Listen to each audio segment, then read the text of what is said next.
Maggie from My Favorite Things. So I wanted to come on today and do a quick video on what's been going on with my Pochette Metis. So recently I noticed that my reverse monogram Pochette Metis, which I bought in December of 2017, was showing a little bit of, like, tiny bit of cracking, like the glazing was lifting off a little bit where it's opening up. It's the same place that a lot of people have the problems with, right? And I know this was not in one of the years that was in question. So, and it was just starting, but I didn't want to wait until, you know, the worst. I mean, I noticed it, so I took it in right away. I don't live that far from Louis Vuitton. Took it in, and the repair specialist said, you know, this is not the year that we have problems with. So, but, you know, he saw it and he said, yeah, but it's, you know, it's so tiny, but he said he'll send it in. Because at first he's like, well, this isn't, you know, one of the years that we have problems. But I insisted that there is a problem, and he looked at it. Anyway, be that as it may, he sent it in and he requested like a glazing replacement, which was fine.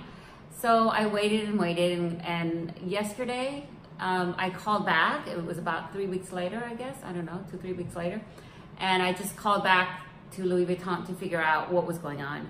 And they said that they deemed the bag had quality issues, so that I can come in and either pick out a new bag or get a store credit. So that's what I did today. I went in, and really, to be honest with you, I haven't seen anything in Louis Vuitton that I like wanted to go, wow, I really needed to get that. You know, I wanted to purchase that bag. So I was doing a lot of research on various different bags. I was like thinking, okay, I don't think I want to get Pochette Metis again. There were a couple things other than the glazing that I was worried about. One was the glazing. I just didn't know. I was hoping that I wouldn't have that problem because mine was bought in December of 2017. But I was hoping that, you know, if like, but one of the other like issues that I had with my bag was, although there was not technically anything wrong with the clasp, the S-lock, but I hate the S-lock because you push it in, and sometimes I find myself walking around and somehow it's become open. And you know, but the bag itself, other than those two things, I think it's gorgeous. I think it's super functional, and I love it. But I didn't want to take a chance again. So I decided that I didn't want Pochette Metis anymore. And that this was an opportunity to try another bag, except I couldn't find another bag that I really wanted. Because, you know, I really wasn't even thinking that I wanted to get rid of Pochette Metis, to be honest with you. So we went today, and when I looked, I found out, you know, I looked on the web, and I thought the Kirigami with a giant monogram looked really sort of interesting. So I thought maybe I'll get that. I didn't realize until I went into the store how difficult it is to get that. They got some in last Friday, and it sold out quickly. So they said that they would order one, but that it would take weeks for it to come. I think he said, I want to say like 4 months. I don't even know. I know it was a really long time. But, so I ordered that, and I thought, this is really cool looking, and we'll see. You know, I know it's a limited edition, so hopefully I'll be able to get it. So I still had some more money left, and I was thinking, what do I want? So I actually loved the My Lock Me BB, and I've been looking at that for a long time, thinking, sorry. So I had to go away for a little bit. So the My Lock Me BB, I really like the red, and I decided to buy it. And I had to put an additional almost $1,500 more. So that was a lot more. So they were gonna make money off of me, right? So I had to put about a little less than $1,500 more to buy the My Lock Me BB from the credit that I had left over after I bought the Kirigami giant with the giant logo. So I thought it was really cute, and I brought it home. But there was, even when I was buying it, I wasn't like, I was worried. I was worried that this wasn't gonna wear well. And maybe I'm just paranoid about some of the quality issues, especially what's happened with Pochette Metis. But I brought it home, and then I started to analyze how this bag was constructed. And I know that I've seen videos of Sunshine Mama. I think she has a My Lock Me, the regular size, and I don't think she has any problems with hers, and you know, people seem to love that style. I haven't seen too many videos on My Lock Me BB, but it's got a different sort of strap. It's got a chain strap that you can wear a crossbody or double up. And I was worried that that was going to like bend the middle of the flap. And the other thing I was worried about was how much glazing it had on the edges. I don't know why it is, but there's so many bags that Louis Vuitton is making, either where they don't put a seam by it or they just glaze it. And I'm, you know, if you just, there was an article that I recently read, and I'll link it below, where they talked about why there are cracks on canvases. And so I was worried about the wear of it. And I know, you know what, Louis Vuitton was fantastic, right? Because I've used that bag for like a year and a half, a little glazing problem, and they deemed it quality problem, and they gave me my money back. Anyway, but I'm all over the place here. But I know this is not canvas, it's the leather, but I did worry about the glazing aspect of how much glazing there was on the edges. The other thing I was worried about is I thought that the inside lining would show wear rather quickly.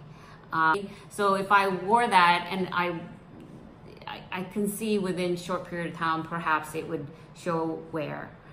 And I could be totally off. If you guys have this bag and have used it and love it, you know, maybe I made a mistake.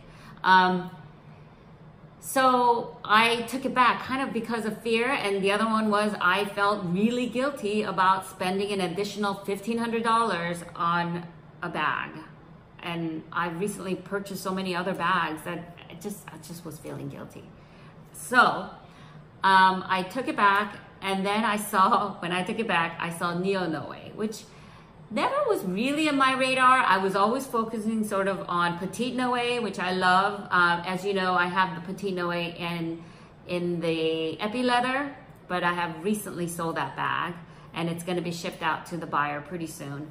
Again, there was nothing wrong with that bag. I felt after wearing it for a while that maybe for me it's a little bit heavy. I was thinking maybe monogram would be better, and also epi leather, I thought it would be indestructible. It is not indestructible. Mine was still in great shape, but I did get one little nick, and it's probably nothing. I mean, I know it doesn't affect the function of the bag in any shape, but you know, I sort of focused on that little nick. And I realized that epi leather is not indestructible, so I thought maybe I can get the monogram. So I was researching monogram, I was researching multicolor, but I was never focused on Neo Noe until I went to the store and I looked at it, and it was really cute. And then I came home because I wasn't going to make a rash decision. I came home and I was doing some research on the Facebook group, and there was somebody who posted that her Neo Noe was getting little tiny cracks on top. That wasn't good. And I know it's a fairly recently introduced bag, I think like a year and a half or so. I haven't heard too many negative stuff about it, but it's new. So I feel like I don't quite know how it's going to wear over time, especially if you're going to wear it consistently. Like, how is it going to wear?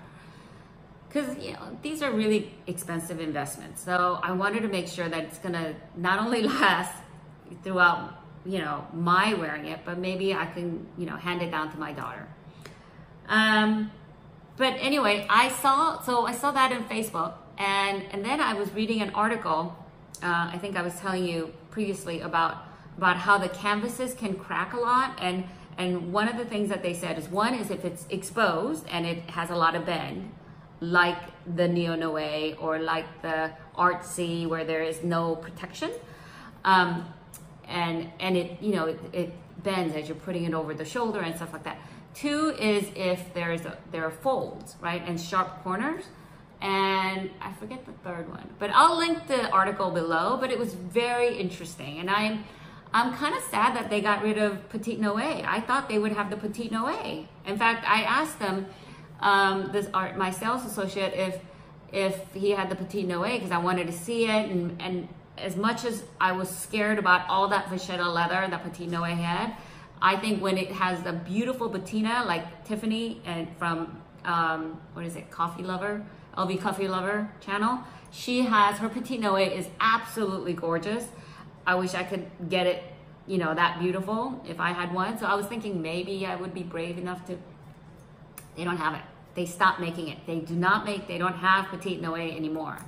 So anyway, so that was that. So I'm not sure what I would get next. I still have, you know, a little over $1,000 burning a hole in my pocket, kind of. So I don't know. Any suggestions? I mean, there's no expiration date, but I would like to have some idea. I'd want to get something that is not going to be, that's going to be classic, that's going to retain its value. Okay, before I forget, I wanted to tell you that the Louis Vuitton gift card that I got is good for United States, Puerto Rico, and St. Thomas. But it's because the reason why I know that, and there's no expiration date. So, but they suggested that I don't lose the card, that it is sometimes a little difficult if I don't have the card. Not impossible, but difficult. So, because I asked that question, I said, what if I lose it? So, because I know that it's only good for US and Puerto Rico and St. Thomas, because I asked if I can use a gift card when I go to Russia and when I go to Asia, and they said no. And so I think I'm gonna have to plan to go to Hawaii again. It's funny because we used to go to Hawaii all the time, especially when we lived in California. And Hawaii, from California going to Hawaii is like easy. From the East Coast is much harder and it's much more expensive. But we have a companion pass with Southwest Airlines, which means when my husband flies, I get to fly for free. So, and I think I can find a way to Hawaii. So, and it's very possible. Anyway, or Puerto Rico, that's closer. I hope you found this helpful and entertaining. And if you did, give this video a thumbs up and consider subscribing to my channel if you haven't done so, and click the bell notification so that you would be notified when I upload more videos. Okay, I'll talk to you later. Bye.